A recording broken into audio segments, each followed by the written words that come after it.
Have you ever just been sitting at an airport, looking out the window at one of those massive airliners, and you just think, how? Seriously, how does a thing that weighs hundreds of tons just get off the ground and hang out in the sky like it's no big deal? It honestly feels like magic. But it's not. It's actually this beautiful, invisible dance of physics. So okay, let's pull back the curtain and really get into the science of flight. I mean, this is the big question, isn't it? A 400-ton machine just gracefully lifting into the air. It seems like it should be impossible. But by the time we're done here, you're not only going to understand exactly how it happens, you're going to see the invisible forces at play every single time you look up at the sky. So here's how we're going to break it all down. First, we're going to meet the 4 fundamental forces that are in charge of everything. Then, we'll zoom right in on the wing itself. That's where the real secret is. After that, we'll see how planes hold a perfect balance in the air and what it takes to break that balance to maneuver. And finally, we'll go right to the edge and see what happens when a wing is pushed too far. To get flight, you first have to meet the 4 main characters in the story. These are the invisible forces that are locked in this constant, high-stakes tug-of-war on any object that's trying to fly. Okay, first up, the one we all know way too well, weight.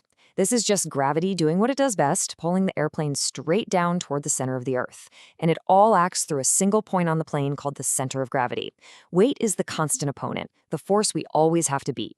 So to get moving forward and fight through the air, you need a push.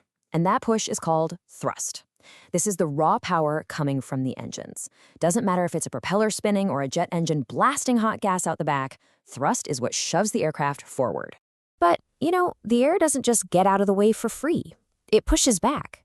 And that resistance, that atmospheric friction, is called drag. Every single bit of the airplane, from the tip of its nose to the end of its tail, creates drag. So the whole job of thrust is to constantly fight and overpower this force that's trying to hold it back. And here it is, the star of the show, lift. This is the incredible upward force that fights against weight. And get this, it's not generated by the engines. It's created by the wings as they slice through the air. This is the force, the magic, if you will, that makes the whole thing possible. So here they are, all together in one picture. You've got thrust pulling forward, drag pulling back. You've got weight pulling down, and lift pushing up. Flying really is just the art of perfectly managing this 4-way tug-of-war. But that leaves one huge question. How in the world do you create that magical upward force, lift? Well, the secret, it lies in the wing. And it's not just some flat board sticking out the side of the plane.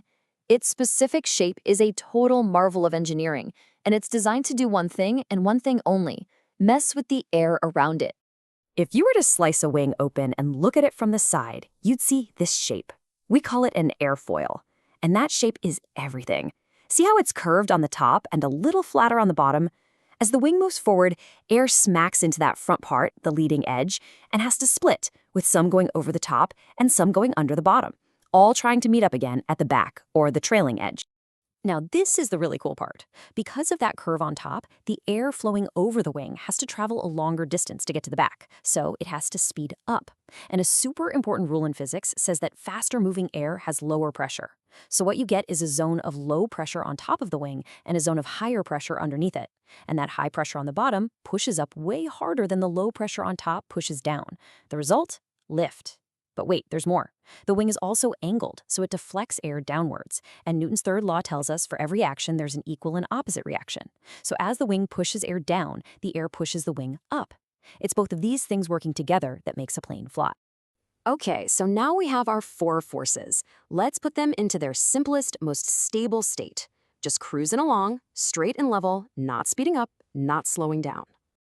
In this perfect state of equilibrium, all the forces are perfectly balanced. The upward push of lift is exactly equal to the downward pull of weight, and the forward drive of thrust is exactly equal to the backward pull of drag. The plane isn't climbing, it isn't descending, it's just in perfect, beautiful harmony. But of course, planes do a lot more than just fly in a straight line forever. To climb, to descend, to make a turn, a pilot has to very deliberately unbalance these forces. So how do they do it? Well, let's take a climb, like you see on the left. The pilot pushes the throttle forward, increasing thrust. Now, thrust isn't just fighting drag anymore. It's also fighting a little piece of the plane's weight that's now pulling it backward down that slope. Now, for a descent on the right, it's the opposite. The pilot pulls the power back, Thrust is now less than drag, and a component of the plane's weight actually helps pull it forward and down the flight path. Turns are even more interesting, I think. To turn, the plane has to bank. And when it does that, look what happens to the lift force. It's always perpendicular to the wings, so now it's tilted.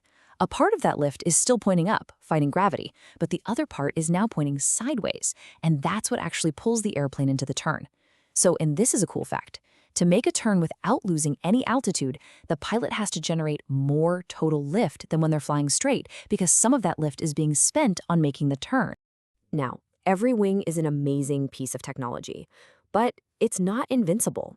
It has limits. If you ask too much of it, it will simply stop working. And this brings us to one of the most misunderstood ideas in all of aviation, the stall.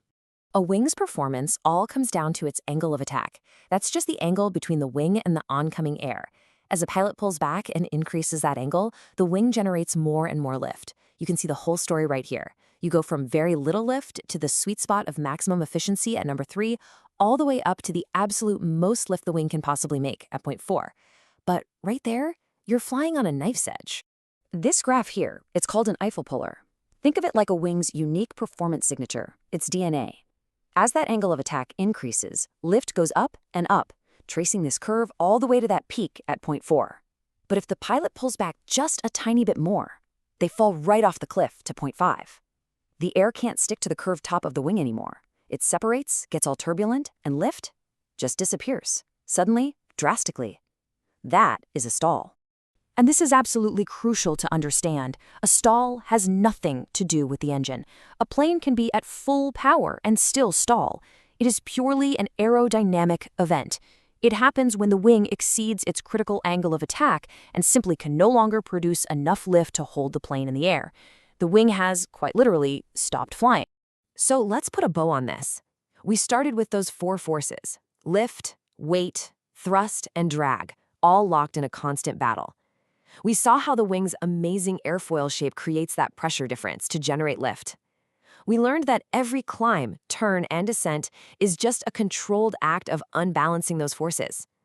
And finally, we saw that every single wing has a hard limit, an edge of flight, that ends in a stall. The next time you see a plane taking off, you're not just going to see a machine. You'll see that incredible invisible tug of war. You'll see the air splitting and speeding up over that curved wing. You'll see 4 forces being balanced with incredible precision. It's not magic, it's just physics, but honestly, that doesn't make it any less magnificent, does it?